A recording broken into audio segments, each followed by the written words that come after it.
we're incredibly excited to have you here. We have a lot of material that we want to cover today. We'll spend about the first third talking about Walmart's business globally, the second third talking a little bit about your personal leadership experience, and then we'll save the last third for questions from our audience. Cool. Before we get started, though, I'd actually like to hit on some news from last week. In a blog post on the Walmart website, you announced that starting store associate pay in the U.S. was going up to $9 an hour this year, and next year to $10 an hour, along with a variety of other changes to the way you manage your store associates. I'm curious, why this change and why now? Why not? We've been joking, the leadership at Walmart, about how cool it is to go to work on a day and give 500,000 people a raise. I hope you get to do that someday. It's really, really pretty great. We are just trying to run great stores. Mm-hmm. And for those of you that don't have experience in retail, I think you'd probably be surprised at how many decisions we make, how many variables there are. Mm-hmm. So you just think about a store, for example, you've got to have engaged associates. They've got to care about what they're doing. So you need to think about the wage rate. You need to think about the opportunity that they have. You need to think about health care. You need to think about how many hours you're scheduling, and I could go on and on and on. But the changes we announced last week here in the U.S. for Walmart and Sam's Club are largely aimed at creating a better store experience. And I'm sure we'll talk some about the internet and about how technology is changing the business. But our strategy is to find ways to bring stores and technology together in a way that exceed customer expectations and excite them. So to do that, you've got to have great people that are excited about their opportunity at Walmart, and that's what this is designed to do. Great. And in your explanation of the changes during a call for shareholders, you explained it in largely economic terms. So they're largely the terms you used here, that better store associate pay leads to a better store experience and eventually more profit for Walmart. Now, there's another line of argument about associate pay that focuses on a very different logical track, focuses on ethics. It says that Walmart has a moral responsibility to give a living wage, or that there's other considerations beyond the store experience and the profit to Walmart. I'm curious, to what extent did those considerations also enter the decision, or was it largely driven by economic reasoning? It's both, but it's mainly about running a good business. Our philosophy is if we run a great business, society will benefit, communities will benefit. Now, we are using the size and scale of the company to engage in sustainability, social and environmental sustainability. In fact, we were here today having a milestone meeting with our folks in our e-commerce business that was broadcast around this hemisphere, I suppose, talking about what we're doing as it relates to the environment. But as it relates to the obligation we have to our own people, the way we think about it is that we're trying to design a meritocracy. So you heard that I started out unloading trucks. I eventually got into the buyer training program, worked as an assistant manager in a store, and then was lucky enough to move into our home office and start managing categories, which was a lot of fun. More fun than I would have dreamt. I mean, I just fell into it. I wasn't planning on being in retail, didn't have a design to be at Walmart. It just kind of happened. But what happened for me and what has happened for many other people, I mean, we employ 2.2 million people around the world, is that you get in and you have an opportunity to exceed your own expectations about what's possible. So our design is one where we try to create the first rung of the ladder to be one that people can reach. So you could say Walmart should pay a living wage to every associate, and then that first rung would go up. But there would be many people who couldn't reach it, and they might not have jobs, and they might not have an opportunity.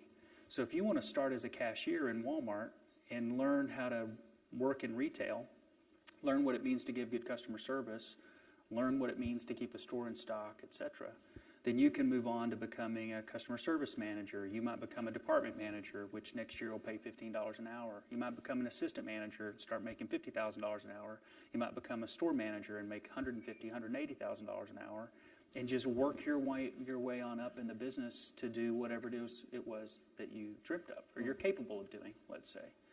So we want a meritocracy. We want a ladder of opportunity, and I'm proud of that. I don't have any issue with explaining that to people and do all the time. And really, I think it's the American dream. I mean, there are people, and I met one the other day. We had our what we call our year beginning meeting with store managers. We pulled them all together in Orlando. And we were talking about this phrase that's existed in the company way back to 1979, our people make the difference. That was one of the subjects that we were covering at that meeting. And when it was over with, this store manager walked up to me and she said, Doug, I just have to tell you thank you for the opportunity that Walmart's given me. I live in North Carolina, but a few years ago, I was divorced. My husband took all the money. I literally became homeless for a while. But so-and-so, and she called out the store manager's name, gave me a chance to work in the store as an hourly associate. And now I think it was 4 or 5 years later, she's running a super center and making a great living. And, there's a tear in her eye, and there starts to become a tear in my eye. That's what Walmart is about, and I'm proud of that. Yeah. And it's clearly been a great platform for you to develop your career, and I'd like to delve into that a little bit later. But right now, actually, I'd like to focus on the scope of the business globally. So before you were CEO, you ran Walmart's international business. And under your leadership, it grew to be more than 6,000 stores in 26 countries outside the United States. Some major acquisitions. There's the Massmart acquisition that brought you into many parts of Southern Africa, but also some bumps along the way. There's the reevaluation of the JV in India and pulling out of Korea and Germany. So I'm curious, given lots of experience in many different countries, what did you learn about scaling a business globally as leader of Walmart International? It can be complicated. You learn from experience, and I think our organization has learned from experience. If I started with Germany, which goes way back, we tried to install our culture too fast into that organization. We tried to teach them the Walmart cheer and hand them our technology and say, let's go, like all at once, and it just blew up. We had 2 companies that we bought. We tried to put them together, and the way we were thinking about the business was not sophisticated, and we didn't listen enough. And it was just purely out of ignorance. We had the best of intentions, but it didn't work. So if you fast forward to the last few years, government rules play a role. If you look at the situation in India, where currently multi-brand retail isn't allowed from a foreign direct investment point of view, you have to have a JV, you have to have a relationship, and that relationship can be complicated. And the government can shift policies, sometimes in subtle ways, that change the ground rules. In our case today, we've got about 20 cash and carry units in India. They serve the Kiranas, the small business owners in India. We would like to have a much bigger business, but right now about all we can do is just grow those cash and carry units, and then we'll see if the rules change. In Africa, we used a principle that we've developed over the last few years, which relates to scale. Some of the downsides of an acquisition can be a cultural alignment issue. You can buy a business that doesn't believe what you believe, and that'll create all kinds of problems. In the case of Massmart, we found one that was very culturally aligned to who we were. And that scale, buying a business that's big enough that you can start to do business the way you want to do business. So, for example, we like to practice everyday low price, which has a lot attached to it, including how you negotiate with suppliers. We would like to not be paid to run advertisements. We would like to have a lower cost every day and pass that on to customers every day, which creates supply chain efficiency and helps our productivity loop work. Well, you can't do that if you have 2 stores. None of the suppliers will listen to you. So there are times when we need to grow through acquisition to achieve some level of scale. There are other times where the government situation or other requirements prevent us from doing so. Interesting. So you mentioned Walmart's taken a variety of different strategies to enter these markets. You mentioned acquisition. Some are greenfield, some are JVs. So it sounds like you're taking a portfolio approach in the past, and your strategy is to continue doing more of the same, that there isn't necessarily one dominant way to enter a new market that you've learned works best. Yeah. I think the way I would think about it is on the front end, closest to the customer, things need to be unique. While it's true that products are becoming more common globally, I'm seeing Pampers everywhere. You can't go to a country without finding Colgate. I mean, these brands are global in nature. But the decisions about what you carry, subtleties around fresh food or a spice or things like that require us to have a local relevance, and that means we've got local buying teams. So in the country, we have local talent making decisions about how we go to market, where we set prices, what items we carry, running the stores, and all that kind of stuff. But on the back end, there are things we've learned about retail, things related to technology or the supply chain or the business model itself that need to be applied over time. So what we do is we hire great talent to run the markets, and then we give them tools and resources that over time results in more of a common culture and more of a common business model. And just one last thing about that, the internet is changing things dramatically, and the commonality of what people read, how they consume media, what they think, what they hear about. That's pulling people together and also causing retail to become more alike in some ways. The way that mobile and stores come together is going to be more common around the country than it is different. It's interesting. And then you mentioned culture as part of one of the things you try to keep relatively common across your different countries.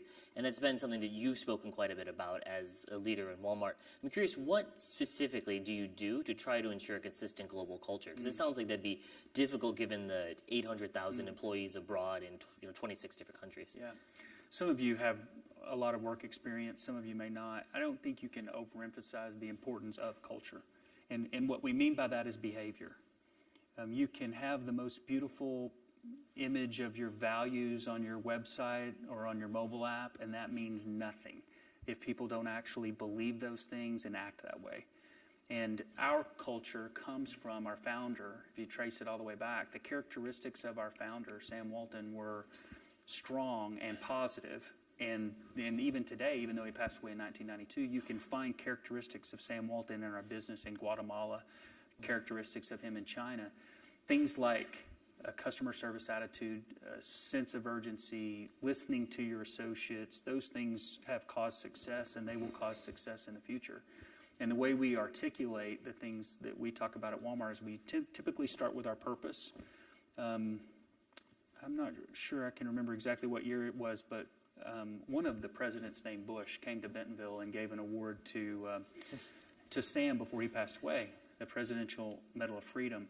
And he was sick with cancer at the time, and he passed away fairly shortly after that. But he stood up out of his wheelchair and said a number of things, but one of them was, if we work together, we can help people around the world see what it's like to save money and have a better life. And that phrase became save money, live better. And that's our purpose. So around the world, we're proud of that core deliverable from the company. Our purpose is important. It's real. It's meaningful. If you click down to values, we have 4 core values. We have service to the customer, striving for excellence. Respect for the individual relates to things like listening and acting with integrity. And I think those are universal truths that stand the test of time.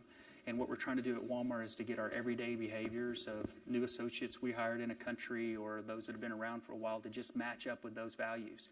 And when I go into a Walmart store and it's not in good shape, customers aren't being treated well, it's not in stock, maybe the store's not as clean as it needs to be, it breaks my heart.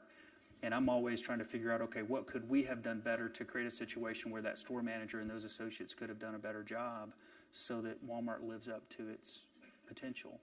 Doing that across 27 countries, now that we're 52 years old, is harder, I think, than what it might have been a decade ago. And what about the challenge of maintaining those core values or maintaining the same focus on the customer given the e-commerce disruption of traditional retail? So Walmart's business is changing and retail as a whole is changing to be more online. How is your business changing, and how do you keep those core values, or do those values have to change actually as the business changes? I think the core values stay the same. I think some of the behaviors probably change, and the way we go to market clearly changes. I'll tell you a story. A few months ago, I was talking to a person from Silicon Valley who's brilliant, and if I said this person's name, you would know their name. And they're in our office in Bentonville, and they do some contracting work with us. And they were writing on the whiteboard how they run their business and how they design their algorithms and what they try to do and what their purpose is and stuff like that. And we were talking about the future of business, and it dawned on him after talking about our mutual businesses for a few minutes that in some ways we've already done the harder part. So if you want to reach a large number of customers and grow a business that's almost $500 billion, you've got to be positioned to add a lot of volume to be able to grow that company. So you've got to be able to not only serve customers the way you used to serve them in stores or clubs, but you've got to reach them in new ways. And so mobile becomes more important, et cetera. And his point was, you've already got 2.2 million people.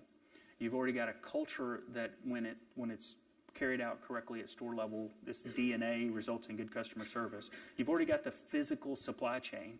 What you don't have is the code. And the code's easier to write than it is to go build all the physical assets that you already have. And I think there's a lot of truth in that.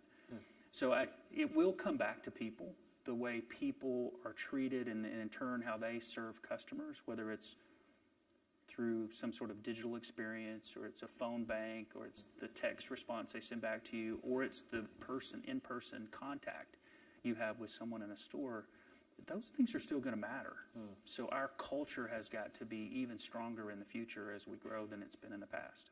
Interesting. There's so much more we could touch on about the future of Walmart and technology and markets abroad, but I'd actually like to shift a little bit now and focus on your career specifically and the leadership lessons that you might have to share with the MBAs in the audience. One of the things that Dean Rajan mentioned is you spent nearly your entire career at Walmart, and I think many of the MBAs in the audience have already had 3 or 4 employers. So I'm curious, what's kept you at Walmart for so long? It's challenging. I mentioned before I didn't plan on doing this. I certainly didn't plan on retail. When I was 16, my dad moved our family to Northwest Arkansas to start a dental practice. And I went to say goodbye to my girlfriend, which I thought was the end of the world because I thought she was it. And I'm standing in her driveway. We're probably both crying or whatever, and her dad walks out and he says, "So what's going on?" I said, "Well, we're moving to this little town called Bentonville. I've never heard of it. I don't want to go there. My dad's making me. I'm not happy. I'll be back." And he said, "You're going to end up working for Sam Walton." And I said, "Who?" He said, "Well, you shop at Walmart, don't you?" I said, "Yeah." He goes, "Well, you're going to end up working for that company because that's all there is in Bentonville." Turns out that was true. Literally all there was. When we moved to that little town, there was one stoplight, there was a McDonald's, one pizza joint. And Walmart was it. And so you start hearing about Sam Walton, and it was a little town, so you run into him or run into other people just, being there. And I needed a summer job. So the warehouse was hiring at $6.50 an hour, and I took that job because it paid more than McDonald's. But I ended up meeting this guy the day that I started. It was summertime, it was hot, and there was this guy named Johnny unloading trucks with me. And Johnny was bragging about having $200,000 in profit sharing. And I thought, whoa, this dude unloads trucks. He doesn't even have a shirt on. Maybe I need to pay attention to where I am, And you connect all the dots. What I learned about retail is it's really hard. It's really challenging. It's a narrow margin business. You have customers to deal with. You've got to think about marketing, merchandising, operations, logistics, finance, legal, real estate, compliance, ethics, culture, global business, now technology.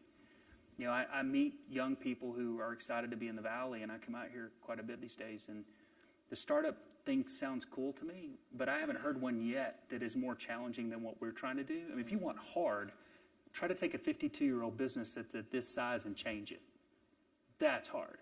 And it's worthy.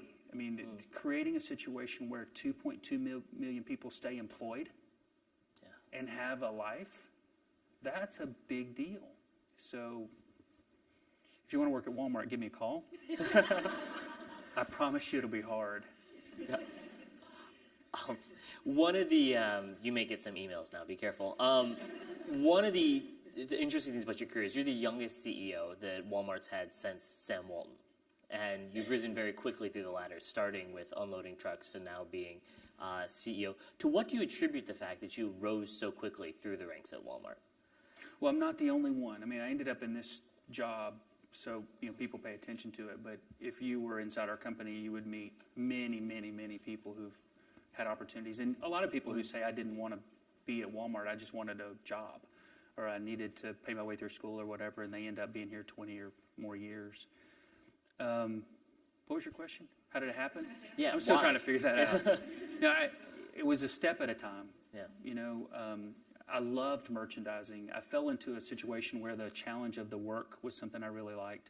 So I ended up getting to go to Sam's Club. I've actually been an international twice, then was given the opportunity to lead our international business. And each one of those steps kind of prepared me for the next. But if I had to answer it in one word, I would say I think it's just because I love it. I really like it, and I'm still learning a lot. And so I think that the company needs us, this current leadership group, to respect the past and to not forget the things that made the company special and be very selective about what we carry forward. So, does that distribution center, the way it works, provide value to society, to our business, to the customer in the future? If it does, keep it. If it doesn't, get rid of it. That kind of attitude, forward-looking, willing to change, I did not work for Sam Walton personally. I didn't get to know him a lot, but I was around him a few times and got to talk to him a couple of times. And he, if he were here, would be driving change. And I mentioned earlier, if this were there were a few Walmart people here, if you say to Walmart people, the only thing that's constant is, they say, change. Well, that's a great platform to operate off of. It gives you the freedom to go do things differently, and that keeps it exciting. Yeah. I mean, it's clear your excitement for working at Walmart, but one of the things you haven't mentioned that kind of surprises me is you haven't talked about the role of ambition in your career at Walmart. That, you know, it wasn't, staying at Walmart wasn't part of, you know, your calculus when you joined, and that, you know, aiming for the top job wasn't necessarily something that you were looking for. I wanted to be chief merchant someday. That was my aspiration. I was a buyer and loved merchandising, and I kind of overshot it. When did that change, and what caused that change? Well, I was the chief merchant at Sam's Club, and I worked for a guy named Kevin Turner, who was our chief information officer, and he got promoted to run Sam's. We were both in our 30s, and Microsoft recruited him away. And Kevin's currently the chief operating officer at Microsoft. So when he left, Lee Scott was our CEO, and Lee came over and he said, "Hey, you're about to hear in the next day or so that Kevin is leaving to go to Microsoft.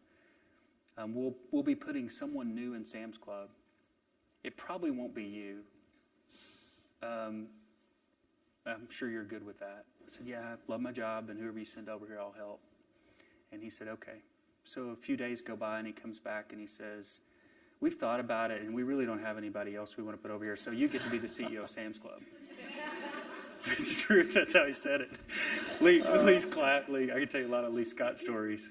But that's how that happened. So that forced me to learn a lot about things other than merchandising. Mm-hmm. And if I hadn't been given that opportunity, I probably would not have been given the opportunity to lead international, which was the most mind-blowing experience ever.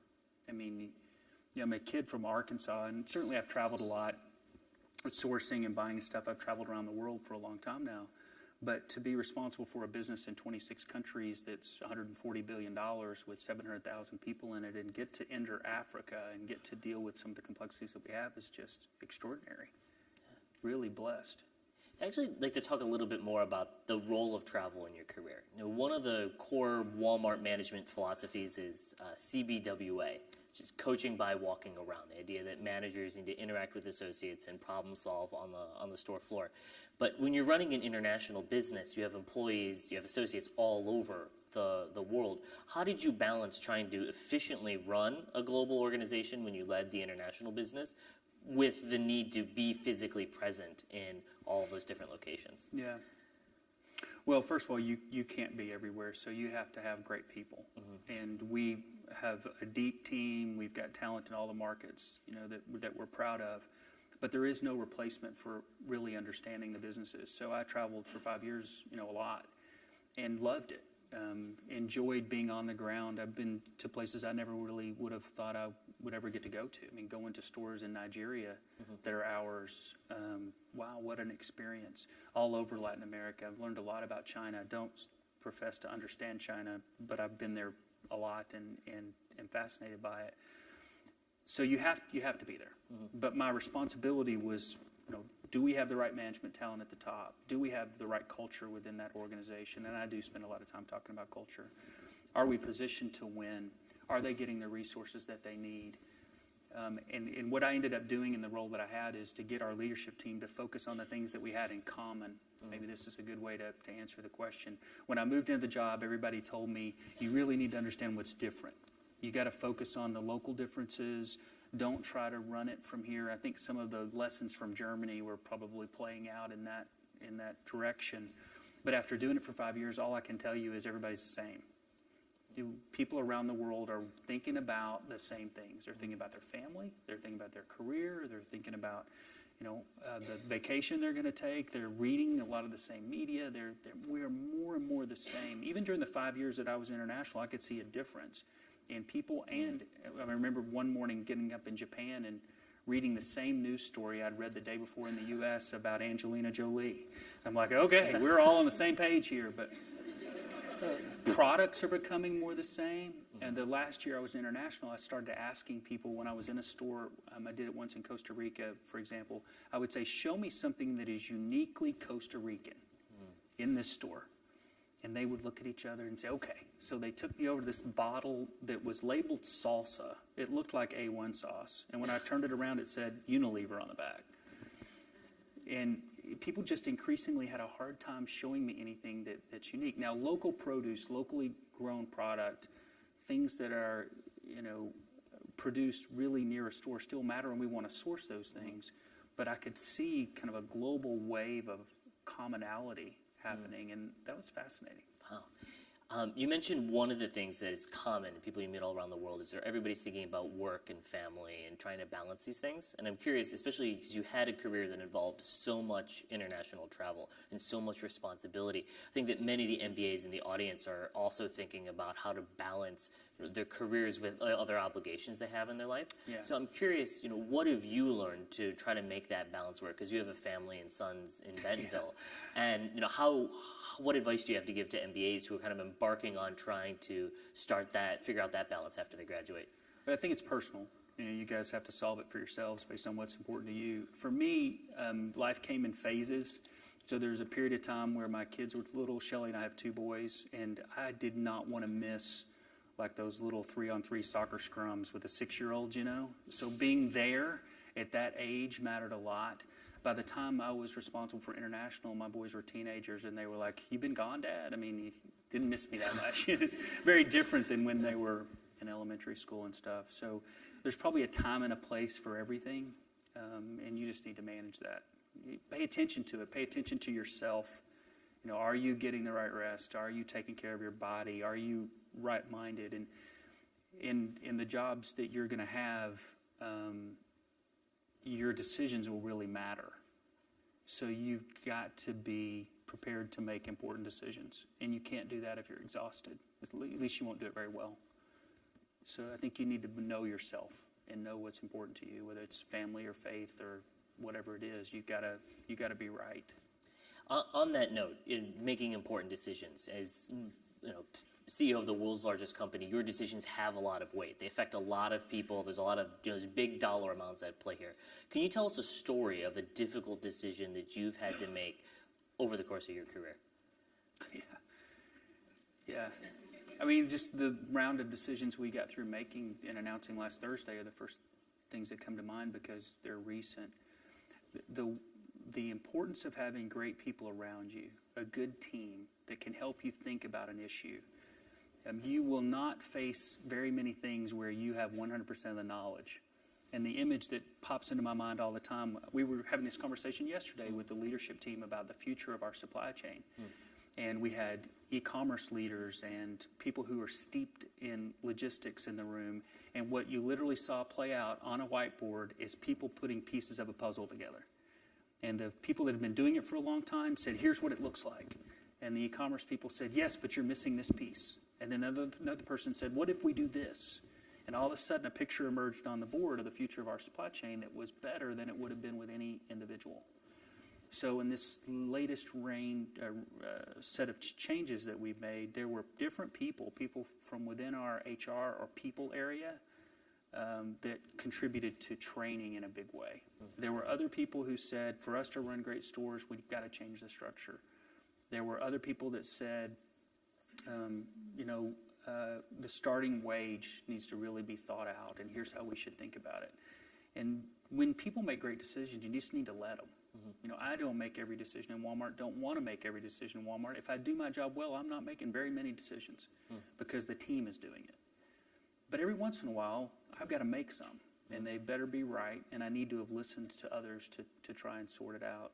Many of them are unclear. By the time they get to my desk, if they were easy, somebody else would have solved them. So knowing sometimes this isn't going to get any clearer, there's no more data that will help me make this decision. I'm just going to have to go with my gut.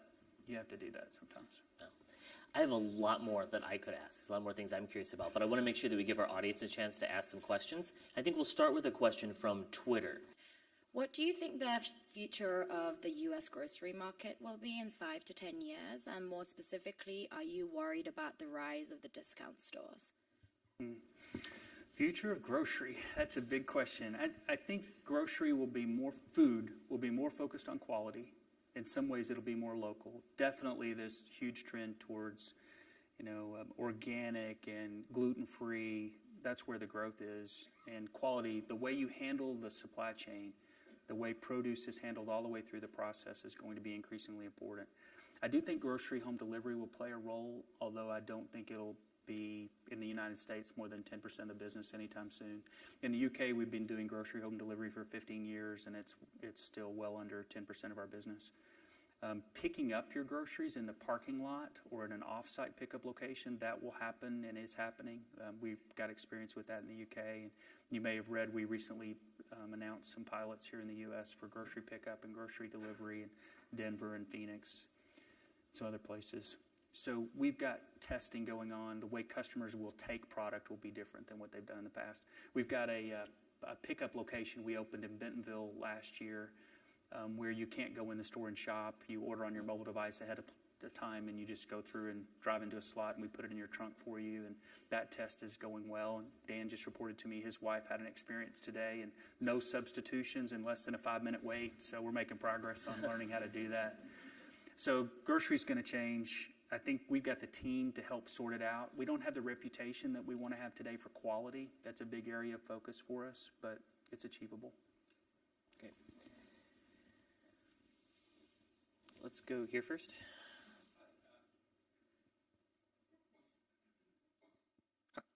Hi, I'm Ben. I'm an MBA 1 here. First of all, thanks so much for coming to speak with us. So there was a report released last year that said U.S. taxpayers subsidized Walmart to the tune of $6.2 billion in food stamps, Medicaid, welfare.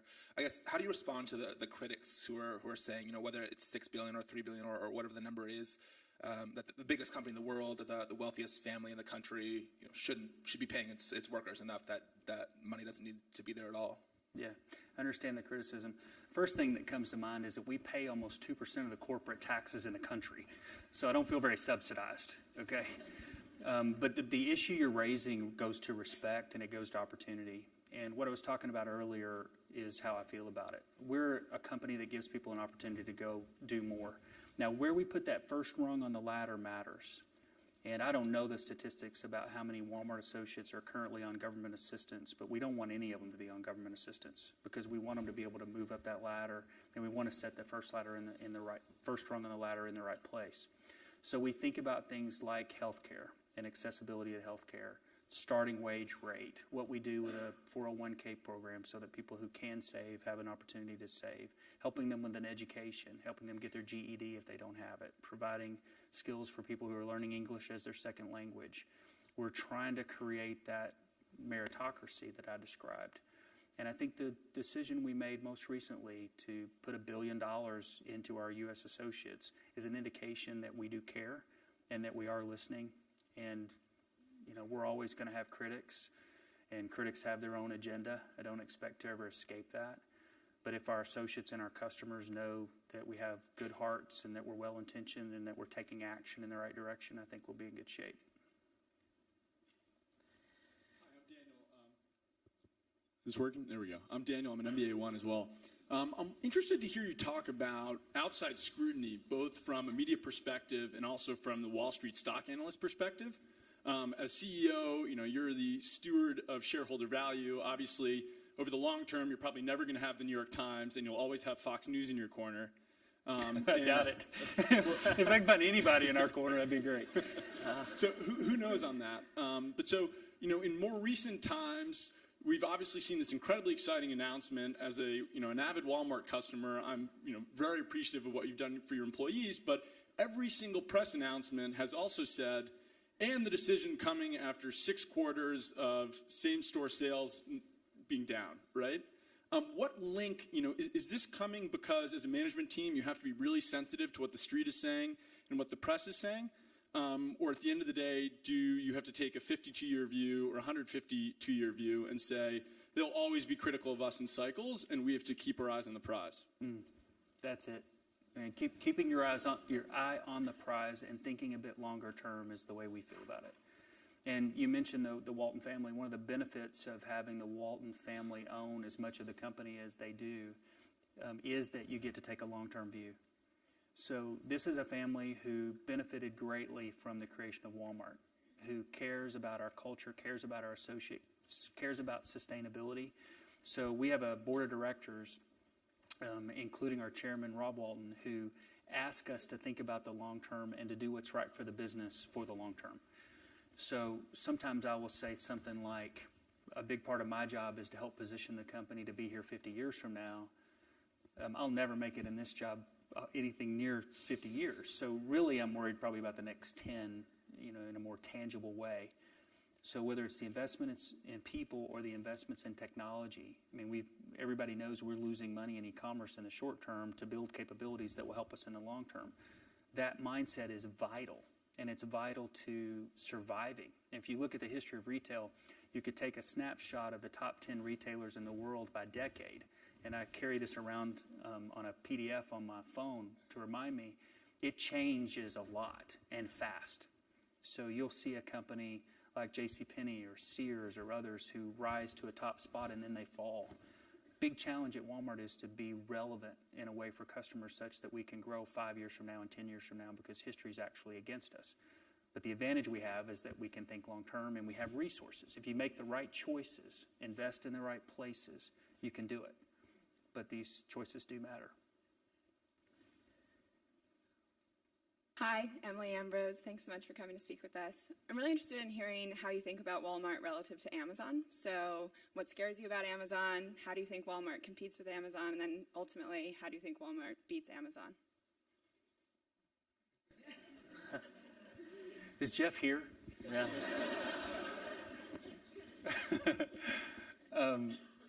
The way that I was taught to think about competition in Walmart is that you should do everything you can to learn from them. So you could feel threatened by a great competitor if you wanted to, but it's actually more productive to think about what are they doing that the customer likes that we can learn from. And I think Amazon and others have shown us that the customer wanted access to a broader assortment. They love being able to do it in an easy way. Doing it online and increasingly on mobile has much less friction than getting in your car and driving to a store when you don't want to. So we've been thinking about these 4 different dimensions. The first one, I might call it as the breadth of assortment. And when we started opening supercenters, Scott, 120,000 SKUs versus a grocery store or a category killer, it out-assorted those competitors. You could do one-stop shopping more effectively. So we were winning on assortment. But now the internet's changed what assortment means. And assortment looks more like tens of millions of items than 120,000 items. Value is different. Price transparency is increased. Access is different. You can get more delivered. You can pick more up in the future than you did in the past. And then the experience has changed. We have a lot of customers that are using their mobile devices on the floor of our store. They're using it for navigation. They're using it to search. They're using it to buy an item they couldn't find in the toy department when they were looking for it, those kinds of things. So the way we ultimately win against anybody is we work across those 4 dimensions in a way that's unique, leveraging the supply chain and the assets we have so that we end up giving customers a better value across a broader assortment and help them save time and hopefully surprise and delight them with a couple of things along the way. So the investment in digital matters, and the way we put it together with stores is how we'll win. Can you take our next question from Twitter, perhaps? So you mentioned that going international is very hard. And one of your biggest investments has been in Asda, which is a UK grocery market. How successful do you think that investment has been, and how do you think Asda will fare going forward in the changing retail landscape in the UK? Yeah.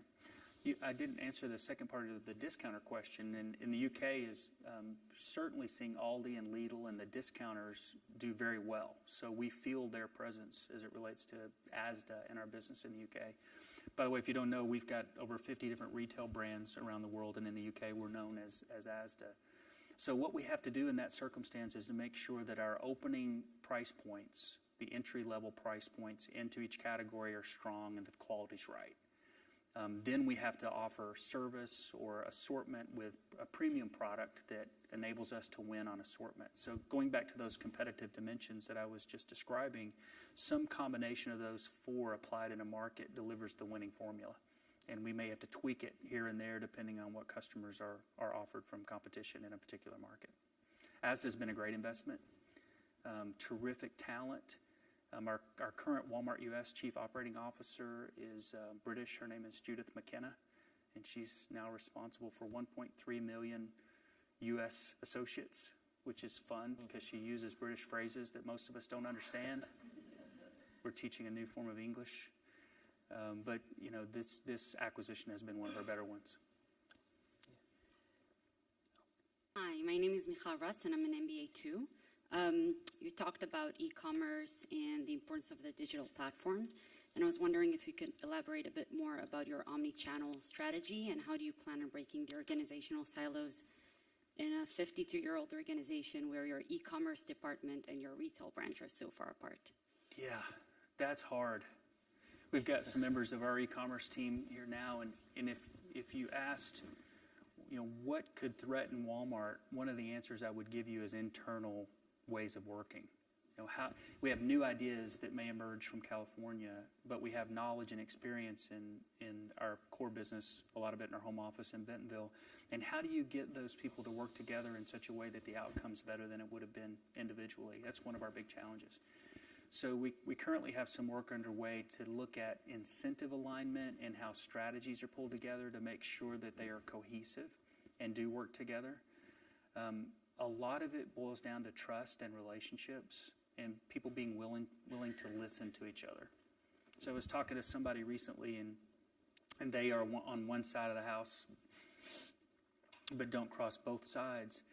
And I said, you may have 80% of that figured out. The problem is I don't know which 80%, and neither do you. The other person in the room may know the other 20. Your job is to help communicate what you think about the 80, but also listen so that you can find the other 20. And attitudinally, that's kind of what we need from our leadership team right now. And I think we're generally getting there, but there's some things that we need to do to make it easier so that it doesn't feel like it takes decision by consensus, which can kill you, because speed matters too. So if you worked inside Walmart today, this would be one of the hot topics. There's a phrase that's emerged this year, who owns the D, which means ultimately who is the decision maker, because people want to know so they can move with speed. And I'm trying to help us figure out how do we move with speed but also use the appropriate collective wisdom. Marissa Meyer's on our board, and we were talking in a board meeting about this a while back, and she said something like, within our business, there may be, just making this up, 8 people who should really weigh in on a decision. And sometimes we seek feedback from 40.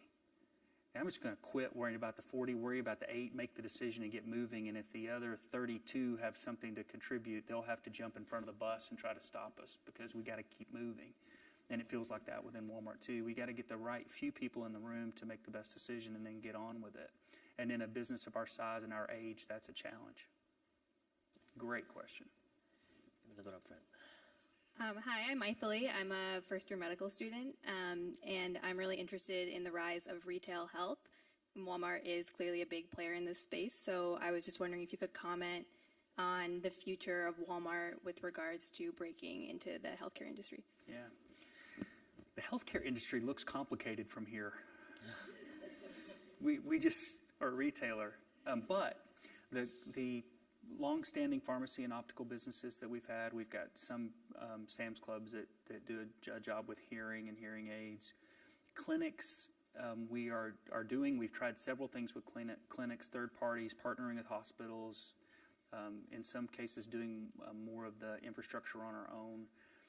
Our customers want it because they want affordable health care that's accessible and easy, and so I think what you'll see us do is continue to slowly move into healthcare in the appropriate ways, in a way that serves customers and helps us with traffic.